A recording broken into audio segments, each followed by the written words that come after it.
Hey everybody, how's it going? It is Joe, and welcome back to another episode of the Inside Our Phillies podcast. The Phillies are coming off of a series in which they lost to the Arizona Diamondbacks.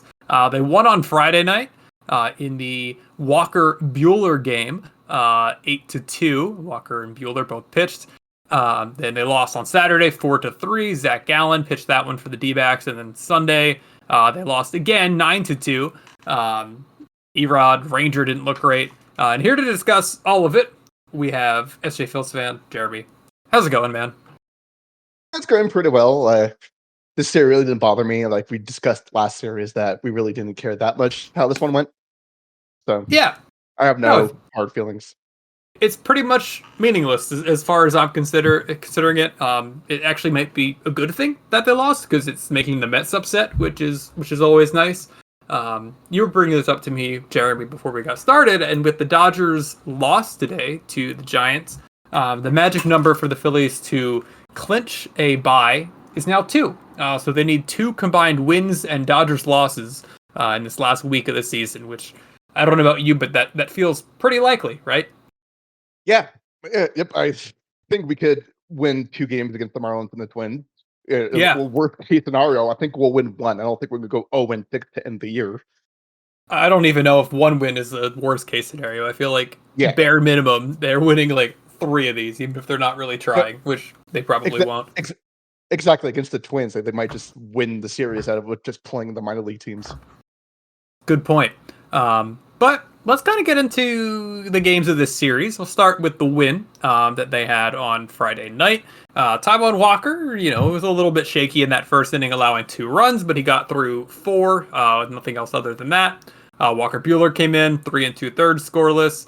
Tanner Banks, he got an out. Lazar finished up the game. What was your thought on the game on Friday?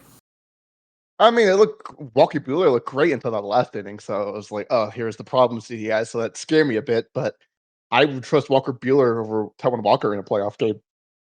That's for sure. Do you trust Walker Buehler more than Aaron Nola in a playoff game? About the same.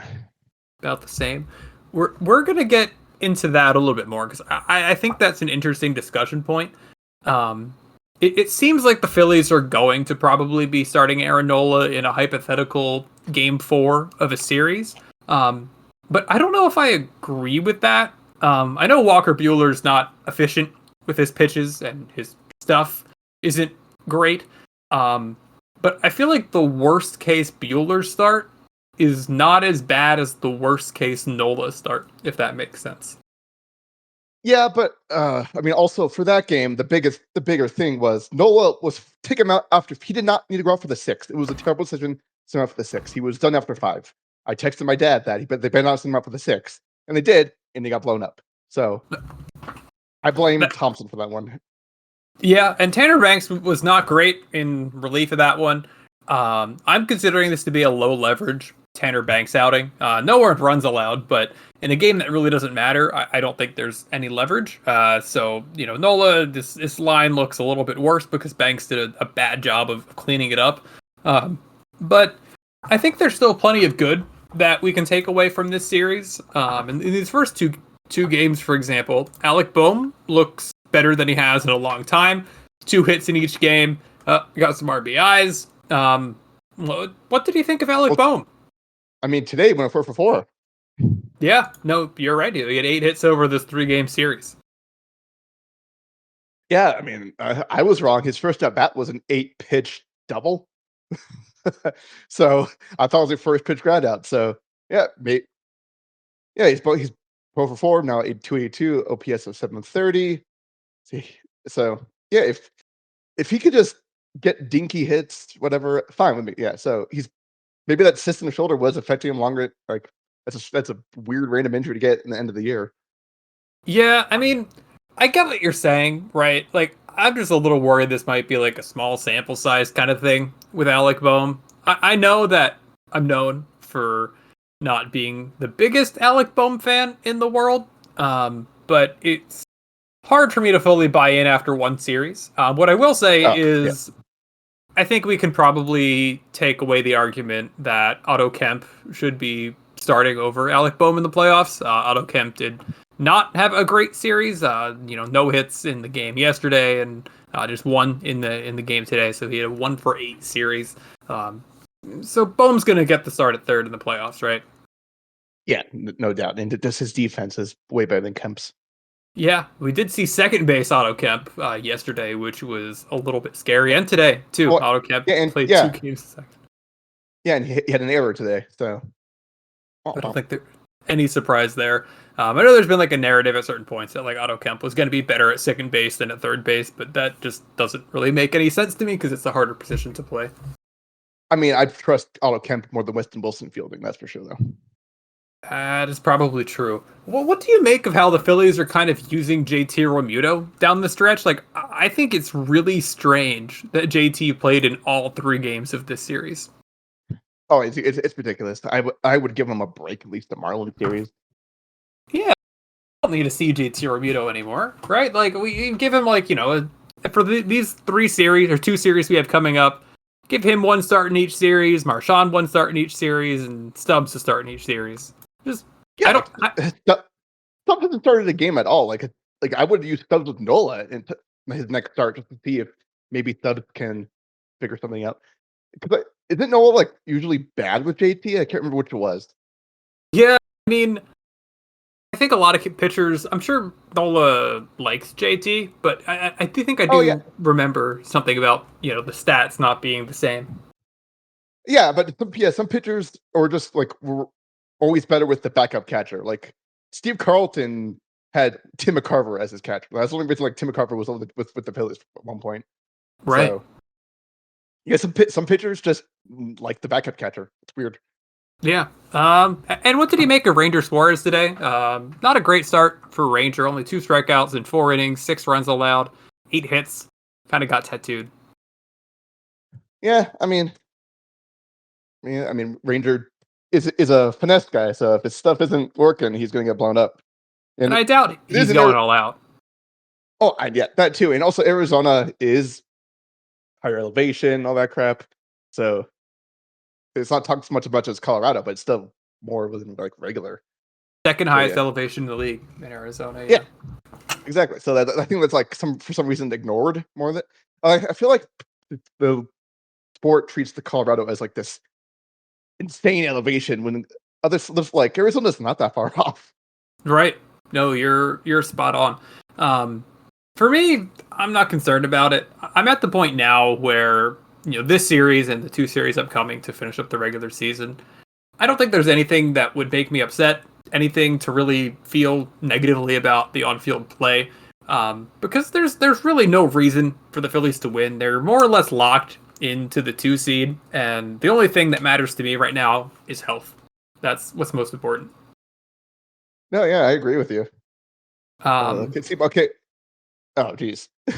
Oh, yeah. So, I mean, I looked at Nola's splits by catcher for his career, and Nola and Stubbs Stubbs and JT are pretty much the same. But then I looked at this year by catcher in 5 games with Marchand, it's ERA of 9. In 11 games with JT, it's 5.4. Okay, so it's a little better with JT. Not that 5.4 is what you want to see, but no, but yeah, way better than 9. Like, whew. But like his batting average against is 260 with JT versus 333 with Marchand. I don't know. Yeah. I don't really understand why Marchand is on the team this long. Like, clearly isn't that great a defensive catcher from like a game calling standpoint, and his offense is atrocious. I know he was like a promising prospect because he was just so young as a catcher making it up, but we can talk about this in the offseason, but I think it's going to be interesting what they do with the backup catcher position next year, because Marchand will be cheaper than Stubbs, and neither of them are going to have any options. So you have to make a choice, one or the other. You're not going to carry 3 catchers all year. No. But it'll be interesting. I will say the one thing that I am taking away a little bit negatively from this series, so this is something that's been festering for a lot longer, is Orion Kerkering, who I'm not sure if you can trust him in even like medium leverage in the playoffs at this point. Kerkering he's been naughty. I It's a shame. I mean, it's a shame because you want to see your homegrown guy kind of have success, and he's going to be a Philly for years more with how much team control he has. But it just has not been great for him recently. In September, he's only thrown 5 1/3 innings in September, but it's been pretty bad with the inherited runners since then. Even if the overall stats only show 2 earned runs, those Oh inherited yeah, runners, it's just I where mean he struggles. his last 15 games, he's a whip of 1.67. He's just he's 20. He's still only 24. He's a reliever. He'll be fine next year. Is my take. But it's just relievers are relievers. You can never know. Yeah, and you got to ride the hot hand in the playoffs, and he is the ice cold hand. Yeah, but it would not surprise me if somehow he just turns it on in the playoffs and becomes upset. Like that's the way relievers with his he has the stuff. It wouldn't surprise me, but I wouldn't trust him until the results are there. So I will be panicking all the postseason every time he comes in.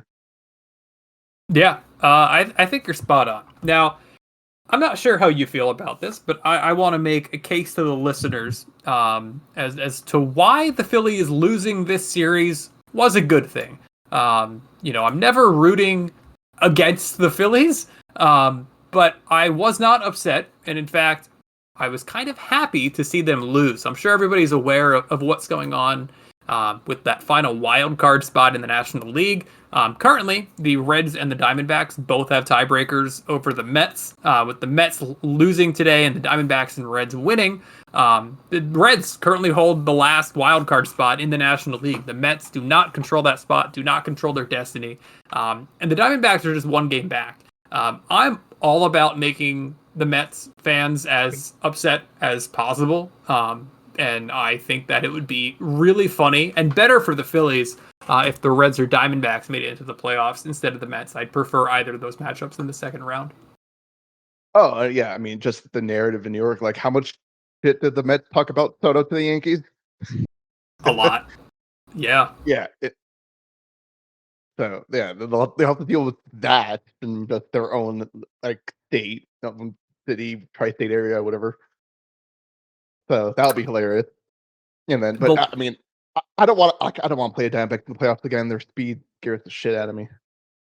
yeah, I mean, I agree with that, but that starting pitching is not good. I mean, they're going in with Zach Gallen, who has had a similar year to Aaron Nola as their ace. And I know that their starting pitchers look pretty good in this series, but again, the Phillies have no reason to really try. I know that it's hard to just do low effort baseball, but they're not going to be doing the same prep. I'm sure they're more worried about prepping for postseason, potential pitchers than, the random guys that Diamondbacks were throwing out.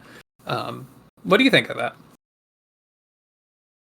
Yeah. I mean, it's really hard to tell. Like they had a great they won the Dodger series, which was like I mean they got in at 3 a.m. the first game there, and then they had the hangover game, which they won in astounding fashion. So I I wouldn't be surprised. Like they're exhausted. They finally had an off day before before this series too. So I'm sure they're just all this kinds of tired, exhausted. It's the end of the season. Like they just had like the crazy highs of the Dodger series, and then coming down to this. It's very understandable about how this game went. I mean, they only lost game 2 by 1 run when they really didn't like they didn't matter that much. So today is the really only bad game, but whatever. It was a 3-3 road trip on the West Coast. I mean, for the Phillies, that's incredible. Yep. You'll take that any day of the week. And what's interesting is this last wild card in the National League might go to a team that gets like 83 wins. The Reds and the Mets are both currently 80 and 76, and the Diamondbacks are 79 and 77. So it's kind of crazy to think of an 83 win team making the playoffs. I know that kind of stuff has happened before with really, really bad divisions, but I don't know. At least in the modern day, there hasn't been anything quite like that. Yeah, no, it'll just be interesting how the season ends. Absolutely. One of the more interesting parts of this series was the Nick Castellanos drama. He had a great game off of the bench on Friday, hit a home run, 3 RBIs, 2 hits. And he wasn't that bad in the rest of the series as well, picking up another RBI today. When it was homer number 250. Number 250 for Nick Castellanos. Yep. So congrats to him. But I think the bigger focus was his reaction and how the interviews went afterwards, both on the actual broadcast with Scott Fransky and Ruben Amaro Jr., as well as in the media scrum after the game, where Castellanos was kind of getting grilled, asking what he thought about kind of being a bench guy now, and he gave some kind of questionable responses about how Rob Thompson doesn't communicate with him. What did you make of this whole situation, Jeremy? Yeah, I mean, it's Castellanos. The guy's a prick when it comes to this stuff. He's not a team player when it comes to his playing. The guy has been like atrocious for all year, and he's upset that they doesn't communicate. He hasn't earned that respect of, oh, I'm not playing today. That's a shocker to me. He's been terrible. He played so much throughout this whole year, starting every day, and was doing nothing. Yeah, he doesn't. He is now at the point of his career where he has to pick the lineup if he's in it. I don't care. He has not earned that respect. What's interesting with me is how some of what Castellanos said, it conflicted with what Kepler said early in the year. Some of it was in the same tune about how the Phillies don't do a great job of communicating what's going on, and I don't think that reflects well on Rob Thompson. But as far as the lineups, Max Kepler, I believe, said earlier in the year that the lineups come out the night before games, so if you're going to be playing the next day or not. I think Nick Castellanos might have said something to that effect too, but I don't know. I just don't think he's handling this well. And what did he make of the questions that he was getting asked? Do you think it was right of the media to be asking him, how he was feeling about taking over this bench role, with everything else going on? Yeah, I mean, the media doesn't owe him softball easy questions, but at the same time, we all know he's not happy with the role, so they just keep asking, they just kept asking the same question over and over. So I could see with him being annoyed, I answered it. Why? It seems like he was just even he called him out, you're just trying to bait me for a really annoying, really bad answer. So that's what everyone wanted out of him, and he was just giving these middling, annoying ones. So well, he ended up understand. What? He ended up giving a bad answer though, with the whole Thompson thing and not communicating. Oh yeah. Oh no, exactly. I know he fell for. It's just but I think it was his wife was how dare they ask? It's they don't owe him easy questions and stuff. So I don't have a problem with that. But I can understand him being annoyed. But he's also a prick in the way he answered it. Yeah. But what does he want? He wants freaking Thompson to call him every night saying you're not playing tomorrow. I mean, it is the job of the media to ask these questions. You can't sometimes you see Phillies fans complain that people are too soft in the media and they're not really doing the tough reporting and they're just kind of taking what the team and the players say all the time. But this is not what happened here, right? In the middle of a happy time for the Phillies, a successful road trip, big win that they had on Friday night. Yeah, they should have asked those questions. It's literally their jobs. Yeah, I guess my problem is where was this these kind of questions of pressuring on Thompson when he was struggling hard? They didn't push hard on that, or when it's stop swing was obviously out of whack, or in Strom's velocity and stuff was terrible. It just annoys me when why it's they're just doing it because they know it's easy to get it. That's my problem. They weren't trying to be out there. There were so many better times to put it out the year. They should have been pushing this way harder, and when he should have been benched way earlier in the year. That's my only complaint. It's just low hanging fruit at this point. But I mean, Castellanos is the reason that it's like that, right? If he responded to situations like the one in Miami early in the year in a mature and responsible way, then he probably wouldn't be getting the questions now. He created the own problems for himself, not only how he handled it back then, but if he answered a question the first time he got asked it. I have no sympathy for Castellanos getting asked these stupid questions because he brought it on himself and he can make this all go away by just answering the easiest answer. I just want the team to win. I've been struggling this year. Every time I'm up there now, I'm just trying to produce the easiest answer all time. But he just refuses to. Yeah. So. And to his credit, he did say that he just wants to help the Phillies win the World Series. That's what John Middleton signed him to do. But I think what upsets a lot of people with Castellanos is that he doesn't really seem to take responsibility, right? Like, it's hard Yes. for a prideful professional athlete to admit that they aren't good at defense or that they are swinging at balls off of the plate all the time. But I think I it know, would but they go. don't ask him. But they didn't ask him those questions. Like whenever he did, like, why are you swinging at those balls on the dirt outside constantly? No one asked him that. If they did, I would be like, good, ask them that question. Like put the pressure on these players when they're making the obvious dumb decisions. Everyone's like upset out and they're making no change. Ask those questions. Kind of did back in the whole thing in Miami early in the year, right? Because there was a whole thing of like if Nick Castellanos understands why he's getting taken out for defensive replacement. And Yeah, yeah, that, yeah, but it's like like they never question they never push him hard, like, why are you taking those pitches in that one series again, like you did in the playoffs, to just remind them, like, hey, don't do it again. I don't know. yeah, and Castellanos seems just like a incredibly difficult person to interview. I mean, he talked about it in that interview with Mookie Betts, where he just likes giving the one-word answers to have fun with the media, which I can't imagine helps the way that the media is going to treat him. Yeah, no, it's like the way Marshawn Lynch did it was always just like funny. The way Castellanos does it just comes off as a prick. I don't know. That's a really great point, bringing up Marshawn Lynch, because yeah, I mean, Marshawn Lynch just did it because it was part of his job, and he very clearly didn't want to do it. But did it when the team was good. He did it when the team was less good. It was just the way he was. With Nick Castellanos, it seems that he just shuts down when he gets these kind of questions with a more negative slant. Yeah. But more interesting news that came out. Did you see the report from Bob Nightingale? Uh, which one? The one about Nick Castellanos.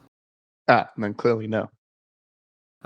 For people that might not have heard of it, Bob Nightingale essentially said, this is the tweet said, quote, the question for the Phillies is not whether they will bring back outfielder Nick Castellanos, but how much it will cost when they trade him away, realizing that they will have to eat a substantial portion of his $20 million contract in 2026. Yeah, that's right. Yeah, what do you think? That. I mean, that's what we've been saying for months now. Like, it was, I don't know, like, it's always weird with these contracts. Teams only are willing to do it when it's last year because for some reason, yeah, it's okay to eat the money and not just when they were terrible and doing it for multiple years. Like they should have done this last year. Yeah, they should have, absolutely. And DMs and the sunk cost fallacy. It's just like whenever a team takes the DM gets fired, whatever, come in, then they really feel the bad contract. It wasn't their problem. So yeah, whatever. But yeah, yeah. I just wish some like GM president of baseball operations would just have the balls to just be like, "You're terrible. We regret this. Goodbye." I think you could make an argument that they should do that with Nick Castellanos right now. We're not inside of the locker room. We're not inside of the clubhouse, and the reporters are being very tight-lipped about how Castellanos is perceived within the Phillies clubhouse. But if I don't know why. If he is causing problems, he should not be on this team. Like, for all I care, you can leave. I don't think you're like. I would love to have a right-handed hitter with an above 100 OPS plus off the bench like Nick Castellanos. But if he is being such a distraction to the team, I'd rather just not have him there at all. Yeah, honestly, would you really care the difference between Otto Kemp, Weston Wilson, Nick Castellanos off the bench? I mean, Castellanos is a better hitter than the other two. I mean, career-wise, but like this, like the results really, like, would it really be that off difference? I don't know. Be that different, right? Like, there's a difference, but I don't know if that difference is big enough to justify Nick Castellanos if he is a distraction. Exactly. If he's a distraction, but his, especially this year, his OPS plus is like 99 this year. Like, there's 92. It's 92. Yeah, like, get out of here. Yeah, I mean, we're seeing our last week of Nick Castellanos on the Phillies during the regular season, and we'll see what happens in the postseason. It's just been a signing that has not worked out, which is a shame. I mean, that happens in baseball. It was always a weird fit, kind of bringing in Castellanos and Schwarber in the same offseason. one of those deals worked out and the other one didn't. Yeah, like forget who did we sign? Like we signed Castellanos at the end of March After the lockout, yeah. Yeah, and then when did we sign Schwarber? Let's see. It was earlier. I don't know if it was that much earlier, but it was. I think it was Schwarber that was first. I remember Nick Castellanos being like, "Whoa, look at the extra thing they did." No. It was only two. We signed Schwarber on the 20th of March and Castellanos on the 22nd. Literally, I'd like to. So I think it was just I like it was just out of the lockout. The Phillies like, oh, let's get these. It was just like a hype spree. Like the Phillies like it was good, it's good hitters, and I think like they both like replied back to the like, we'll take it. The Phillies like, fuck it, why not? Yeah, that's a great point. I mean, I think that Castellanos probably wanted to go to Miami. It was reported that he wanted to go to Miami the whole time, and that kind of fell apart because of the lockout. And I wouldn't be surprised if he was a Marlin next year, making his home in right field, Lone Depot Park. I know. If it's just like if all we could have given Schwarber the 4-year and Castellanos the 3-year, just God damn it. Like just go back 5 years for Castellanos. 5 years for Castellanos. No, it's 1, 2. No, it's 4 years. 22, 23, 24, 25, 26. Yeah, no, you're right. Yeah, it's 4 and 5. It should have been 5 and 4. Yeah. Long time. Time flies. I can't believe this is year 4 of Nick Castellanos as the Phillies. But say that Castellanos, I mean, obviously this is going to depend a lot on how the postseason goes. But is your instinct that Nick Castellanos is going to get cheers or boos when he returns to Citizens Bank Park next year? I think cheers. I don't know. I might get some flack for this, but I feel like the fan base hasn't been like hard on anyone for a while. Unless he says something. If he leaves the team and he says something, which he probably will, that's the only way to bloom. Yeah, I mean, there seems like there's going to be like an inevitable story that drops like as soon as the season is over about what's been going on with Castellanos, and I will read that as soon as it comes out. But I think that after the season ends, the people aren't going to be tuned in or necessarily going to care about that either. So we have a couple questions. So let's ask. Let's go through these a little bit. One that we got from DMG Dude 2 wants to know if this is the last year of the World Series window and if the window is going to be closed by next season. No, I mean, it all really depends how Harper does next year. If he regresses anymore, I think it's closed. I don't know. I tend to agree with you, and I don't think that the Bryce Harper of 21 is coming back in. I think MVP Bryce Harper is gone, but he's still a really good player. He's still a productive player. All right, his OPS plus of 132 still. It's just it's crazy. Like, Harper's bad years are just really good, and it's just frustrating because we just know that he was better than this. Yeah, I think you can make an argument that the window should close, because I don't think you want to do what the Phillies did after 2011 and just hold on to these guys because they were your core and you had success with them. And we talked about this so much. Like, it's part of the concern of, why I have to sign Romito again and sign Schwarber again and sign Ranger Suarez again. Like, at some point, it's cyclical, right? And these players are, better, and then they age and they get worse, and teams kind of go through cycles. And at some point, you just have to take your lump and see what happens. And I don't want to be caught overpaying for these guys. So I'm okay with saying that this could be the end of the window, and you give it your best shot in the postseason, and then you kind of get ready to build up the next core, because this core is not getting any younger. Well, I know, but think of next year, if we take out Castellanos, you put in Crawford, Aiden Miller will be up sometime next year, and so he could replace Bohm potentially. Even if we get rid of Bohm, he could be up for that. So we have guys that Paint will hopefully be up and good. So it's just this core will probably be done, but the team success could still be fine next year. That's the hope, right? That these young guys hit the ground running and they can be Gunnar Hendersons when they get called up. But what if Aiden Miller is J.P. Crawford, like an okay piece, but not one that puts you over the top? What if Andrew Painter isn't Zach Wheeler like we thought? What if instead he's, I don't know, insert random 100 OPS plus pitcher here? Like, these prospects. ERA plus, you pleb. What did I say? OPS plus. OPS plus. If he had 100 OPS plus, holy shit. Yeah, exactly. No, ERA plus. You're right.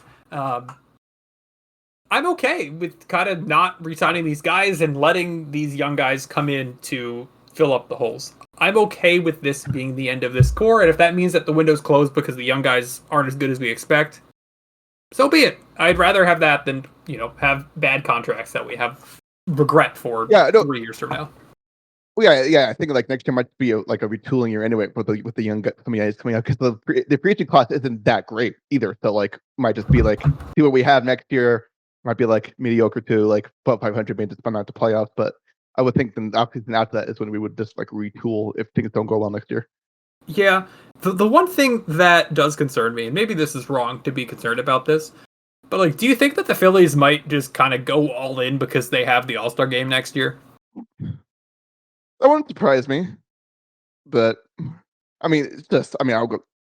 It was just so bizarre how the Phillies decided not to do an All-Star game because they wanted to ensure they could get 2026. Like the stadium is 20, it's gonna be like 22 years old. They easily could have had what I'll see before this and still got in 2026. It was dumb on Montgomery to like insist that was the way to plan to do it. It's pretty funny. I mean, it'll be fun. I'm like, look, I don't care about the All-Star game as much because of what happened this year. I think it really kind of sapped a lot of the joy that I had for the game. But it'll be cool. It'll be cool still. Yeah, I think I guess they didn't expect, like with the rise of like the internet and everything on the clip, like the All-Star game isn't fun, like special and fun anymore. It has been for a while, and so they just bet on the wrong horse when they should have done it when the stadium opened. Like they could have had it in like 2007, 2008. Would have been a good time to have it, right? Exactly. So yeah, I think they. I would guess they regret if people are still around for the front office for this time. I think they would have some regrets in how they handled all this because there've been multiple teams getting multiple All-Star games since the Bank Park opened. It was just a very, very weird and questioning decision to do that. No, that's a really good point. Next question we got from Mets Suck. Are you worried at all about the last 2 games of this series, or does it not matter? It doesn't matter. I don't care at all. I am here fully convinced that it's probably better that they lost the games because I'd rather go against the Diamondbacks or the Reds than the Mets in the playoffs. How about you rank those? I think in the playoff game, Nola doesn't go out for the 6th. Definitely not. I don't even know if he gets to the 5th. I think he's going to have a super short hook. Yeah, no. And honestly, in the divisional series in the National League this year, because the extra off day, you only need to go 3 deep in the division series. So Aaron Nola is probably not pitching in the NLDS at all. Yeah. Who would you rather play? And like rank them from 1 to 3 between the Diamondbacks, the Mets, and the Reds. Reds, Diamondbacks, Mets. I'm going number 1, Diamondbacks. Diamondbacks don't scare me at all. At all. I know that 2023 happened, but like whatever, it's fine. Number 2 is the Mets. The Mets pitching is kind of completely fallen off a cliff, and while I really don't want to go to Citi Field, nor do I want to go to Chase Field, but Citi Field even more so. If it happens, oh well. I'm pretty sure that the Phillies are better than the Mets, and that it will. Well, the Phillies are better than the Mets, and that it will work out fine. The Reds actually kind of do concern me, because in the 3-game, the only 3 pitchers in the NLDS, assuming that they can line it up, they'll have Hunter Green, Andrew Abbott, Nick Lodolo, which is a scary set of 3 pitchers to go against in a division series. Yeah, that is true, but also I'm kind of hoping like, oh, this would be the first postseason experience, and it'll either be really good for the really well, or it could fall apart. It's usually how those kind of experiences go. So, like, I'm taking the coin flip on that one. Just like the Diamondbacks, They've been there before. They've had the miracle run, so we know that shit can happen again. Yeah, no, you're right. I mean, the Phillies are better than the Reds, but that is just, kind of like how we used to be able to rest our hats on the fact that we had Wheeler and Nola in 2022. Like, Hunter Green pitching 2 games in a postseason series scares me. Even if you have, Chris Sanchez going against him, and, we all love Chris Sanchez, but Hunter Green's probably just as good, or almost as good. Anyways, let's kind of go into this next series, the 3 games we have coming up against the Marlins. The Marlins have not announced starters for any of the games, but the Phillies will have Christopher Sanchez going on Tuesday, Jesus Luzardo going on Wednesday, and there's also no announcement for Thursday for the Phillies. All night games. Any thoughts on this series? The Marlins series, I don't know, win one. That's A game. really my only. And I hope like, that I really don't like. I really don't like. I just want them because I want them to get healthy. I want to be healthy, so I really don't care the rest of the year. Like, just win one to 2 games the rest of the year. All I really care about.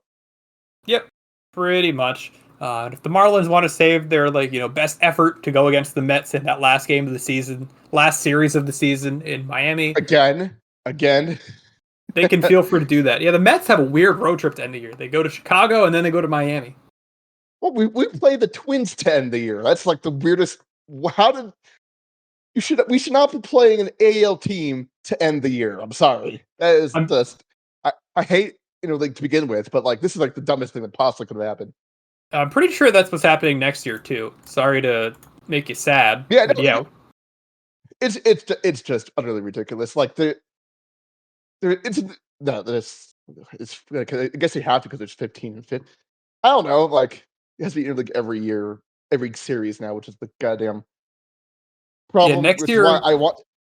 That's the reason I want expansion. I want even league number of teams in each league so that we can, however they do the realignment, separate it so the World Series is special again. I don't care if it's East, West, AL, NL. I just want the separation. It's less exciting when you have to play everyone again. I don't know. I'm a fan of the balanced schedule because it's more fair, and I think that matters a lot.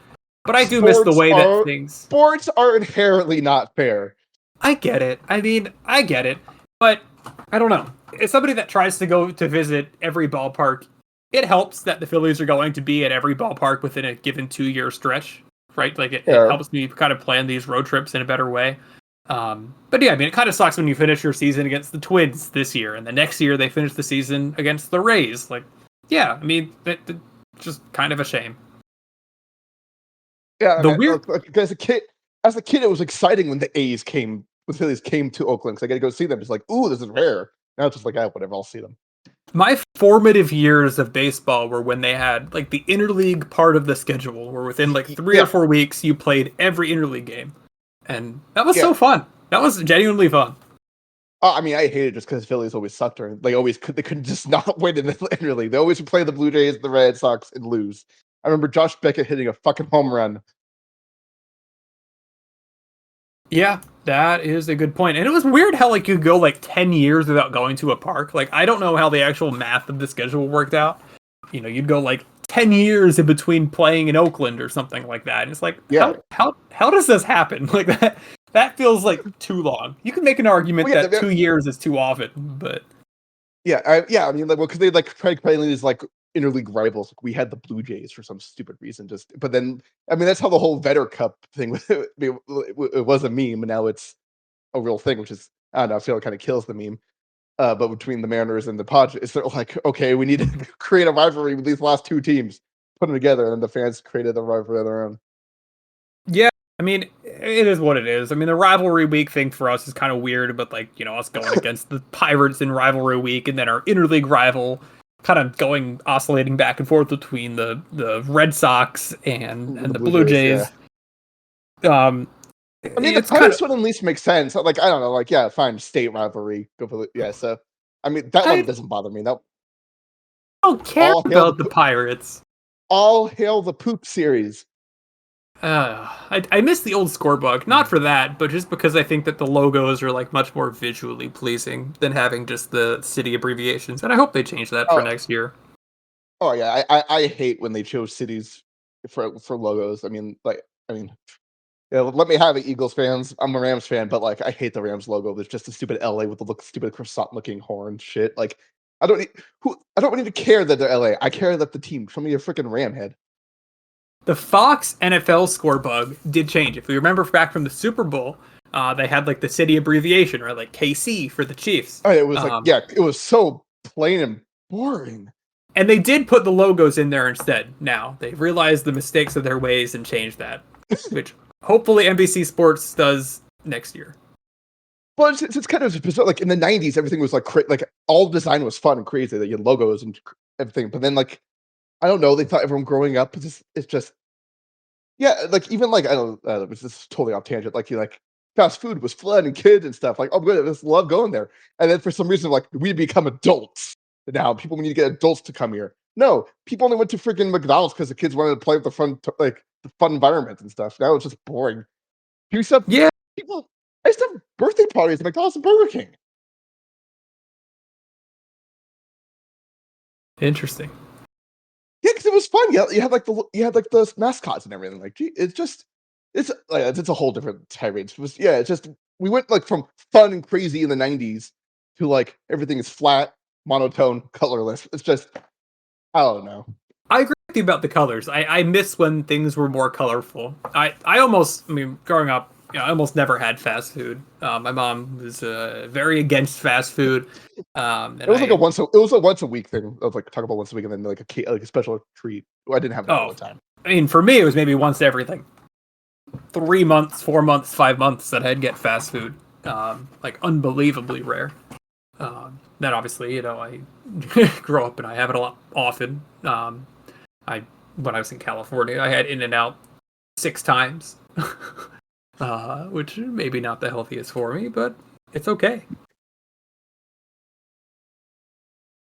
But anyways, anything else that you have about this series in which we talked a little bit about, and then we talked a lot about a bunch of other stuff, but that's okay. I don't know. Like I don't even like I don't care about the Marlins. Like who's even on the Marlins? Like yeah, yeah. There was that funny clip from the Marlins broadcast where the the guy that used to do like Greg Murphy's role and what Taryn Hatcher does now, kind of just like hanging around in the stadium. It's like, oh, name me a current Marlin and get a hot dog. And he was walked through past a bunch of people who could not name a current Marlin that that were Marlins fans at the Marlins game. It's just absurd. Yeah, like I'm looking at their roster. Who the fuck is the third baseman Graham Pauley? Norby's not there? I thought it was Norby. I mean, maybe he's just not. Maybe it's just today. Oh, Norby pinch hit, but yeah. I mean, like Marcy's been on fire for them. They called him up for that, but like if he had like 10 more games, he might win Rookie of the Year. But I don't think they'll give him Rookie of the Year with like 50. I don't know. Like Howard won Rookie of the Year with 88. So yeah, it's not happening. Well, I mean, the NL it's because the NL Rookie of the Year race is just so bad this year.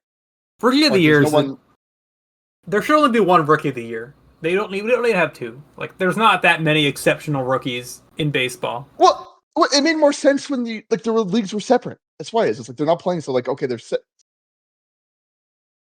Yeah, I don't know. Most years there's two. I mean, every so often you get this when no one's standing out. I mean, we had in 2020, Devin Williams was like the Rookie of the Year. Jonathan India is the former Rookie of the Year. Like, it should have been Bohm. I don't know about that. Well, but Bowman 2020 hit 338.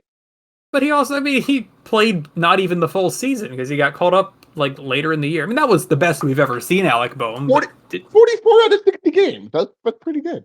Didn't Devin Williams allow like 1 earned run that year or something like that? 1 home run. He had an ERA of .33. 2020 stats are crazy. They are. I bet like he pitched like 13 games in 2019 and stuff. Like as a reliever, that should take you as a Rookie of the Year for a reliever, is my opinion. Well, the league disagrees as they always do. Anyways, yeah, but he only led 1 earned run, 4 runs, 1 home run. Yeah, so that actually I guess I never really looked at that. That is pretty fucking nuts. Gotta love 2020 stats. I can't believe Oh, they're actually official. hilarious. They're official. I wish somebody hit 400 in 2020. It would have been so funny. Right? So funny, because it would have counted, and everybody would have been mad, rightfully. But, anyways, let's end the episode. I think that we have gotten sufficiently into just the completely off-kilter discussion. Yeah, sounds good. Well, thank everybody for listening. We will be back after this upcoming series against the Marlins. And if you have any ideas for what you want to see us do for the postseason, let us know. Don't think we really have any solid plans for how we're going to handle it yet, but we'll figure that out, hopefully with your help. So talk to you all real soon, and have a fantastic night.